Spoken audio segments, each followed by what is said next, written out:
30 লাখ শহীদের রক্তের বিনিময়ে অর্জিত সেই বাংলাদেশের অবস্থাটা একটু স্ক্রিনে দেখেন।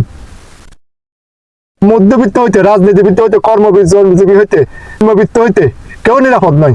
যে দেশের জন্য নিরাপদ বলছে যে 24শে জুলাই নাকি নিরাপদের জন্য করছে, কোথায় নিরাপদ?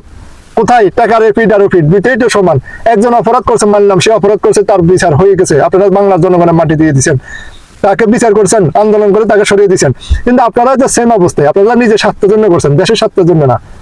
আপনারা দেশের স্বার্থের জন্য করেন নাই, নিজের স্বার্থের জন্য, নিজের ক্ষমতা হওয়ার জন্য, নিজের টাকা ইনকাম করে বাড়ি গাড়ি করার জন্য, এই জন্য তো করছেন। এতগুলো মানুষ মারা গেল, এতগুলো মানুষের রক্তের বিনিময়ে আপনারা অর্জিত করছেন বলে বলতেছেন। তাহলে কোথায় আপনারা?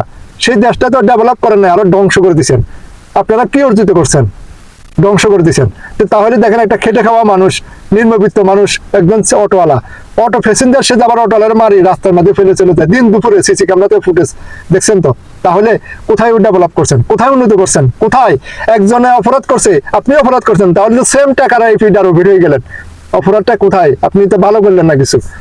ভালো কোথায় দেখান আপনি যে দেশের ডেভেলপ করছেন, উন্নত করছেন, একজনকে সরাই আপনি আসছেন, তাহলে আপনি তো সেম ওই টাকার ফিডার হবি হয়ে গেছেন। আমি কারো পক্ষে নিয়ে কথা বলি না, যেটা সঠিক কথা, ন্যায্য কথা, বাঁচলে গাজী মূল্যে শহীদ, একটা কথা আছে না?